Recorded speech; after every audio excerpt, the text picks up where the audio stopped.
Сәлеметсіздер ме оқушылар? Бүгінгі біздің тақырыбымыз векторлар және оларға амалдар қолдану, вектордың координаталар осьтеріндегі проекциялары.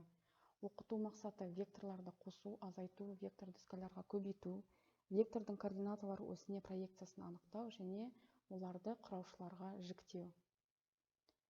Жалпы векторлар дегеніміз сандық және де бағыты бар физикалық шамаларды айтады. Презентацияда көріп отырғанымыздай векторлардың бастапқы және соңғы нүктесі болады. Егер де бастапқы және соңғы нүктесін қосатын болсақ, бізде векторлық шама, яғни вектор шығады, АБ векторы.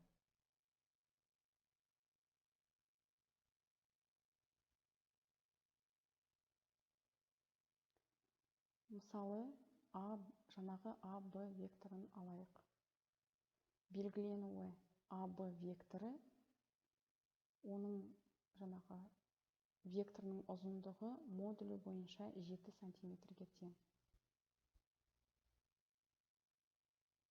Коллинеар векторлар дегеніміз екі немесе нөлге тең емес векторлар параллель түзулерде немесе бір түзулде жатса, оларды коллинеар векторлар деп атайды. Коллинеар векторлардың екі түрі бар. Бір-біріне бағыттас және қарама-қарсы бағытталған. Неге суретте коллинеар векторлар белгіленген. Бағыттас векторлар дегеніміз, яғни бағыттары бірдей, яғни бір бағытта бағытталған деген сөз. Қарама-қарсы бағытталған векторлар дегеніміз, бағыттары бір-біріне қарсы.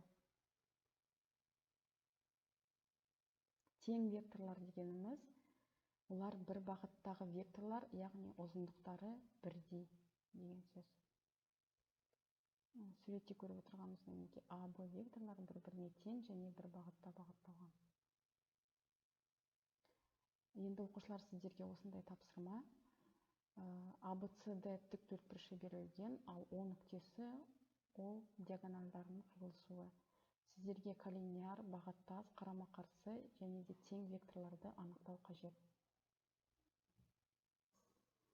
Келесі бізде векторларды және векторларға амалдар қолдану.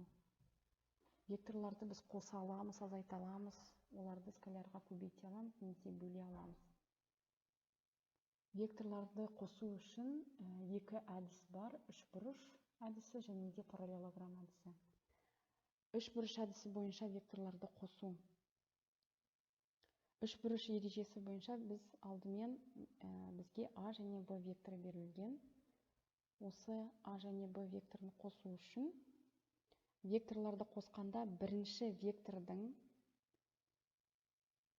ұшын екінші вектордың басымен оны өзіне параллель орналастырып қосу керек. Бірінші вектордың басын екінші вектордың ұшымен қосатын бағытталған кесінді векторлардың қосындысы болып табылады. Бұны қызыл бағытталған кесіндіде көруге болады. Келесі векторларды параллелограмм ережесі бойынша қосу. Жаңағы АБ векторы берілген. Осы АБ векторды қосу үшін бізге екі вектордың қосындысын анықтау үшін векторлардың басын өздеріне параллель орналастыра отырып қосу керек. Және олармен параллелограмм салу керек. Векторлардың басталу нүктесін қосымша салынған жақтардың қиылысу нүктесімен қосатын бағытталған кесінді векторлардың геометриялық қосындысы болып табылады. Бұл параллелограмм әдісі. Келесі көпбұрыштар тәсілі. Көпбұрыштар тәсілі бойынша векторлардың қосындысын анықтау үшін оларды өздеріне параллель алдыңғы вектордың ұшы келесі вектордың басы болатындай етіп орналастыру керек. Бірінші вектордың басын соңғы вектордың ұшына қосатын бағытталған кесінді векторлар қосындысы болып табылады. Бізге ABCDE векторлары берілген. Оларды осы суретте көрсетілгендей қосамыз да қорытқы векторды шығаратын боламыз. Келесі векторларды азайту.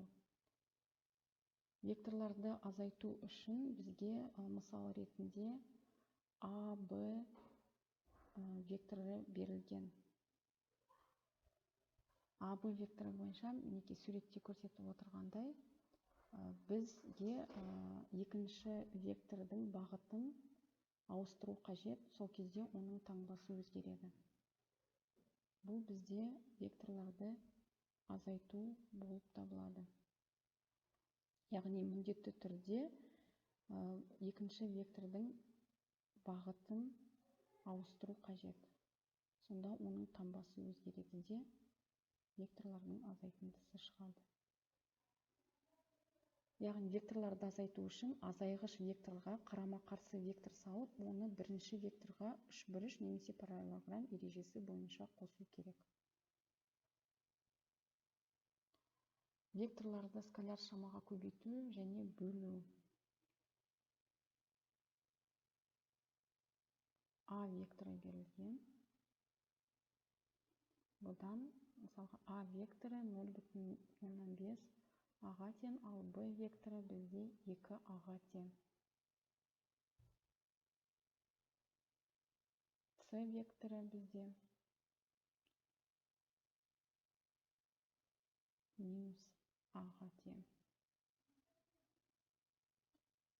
Егер сан теріс болса, онда алынған вектор бастапқы векторына қарама-қарсы бағытқа ие болады.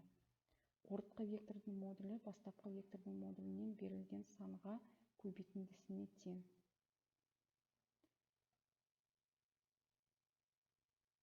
Келесі вектордың координаталар осьтеріндегі проекциялары.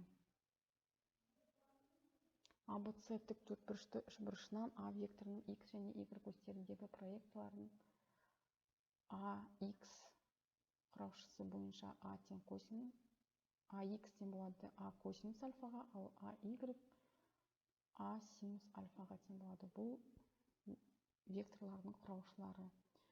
Алдыңғы осы суретте көріп отырғанымыздай, проекцияларды алу үшін вектордың бас нүктесінің және соңғы нүктесінің проекцияларын табу үшін көрсетілген оське осы нүктелерден перпендикуляр түсіру керек. Егер соңғы координата бастапқыдан үлкен болса, проекцияның мәні оң болады. Бұл жағдайда орын ауыстыру вектордың бас нүктесінің проекциясынан соңғы нүктесінің проекциясына ось бағыты бойынша жүргізіледі. Егер соңғы координата бастапқыдан кіші болса, проекцияның мәні теріс болады, себебі вектордың бас нүктесінің проекциясынан соңғы нүктесінің проекциясына орын ауыстыру берілген ось бағытына қарама-қарсы бағытта жүргізіледі. Жаңағы біздің айтып кеткен жайтымыз.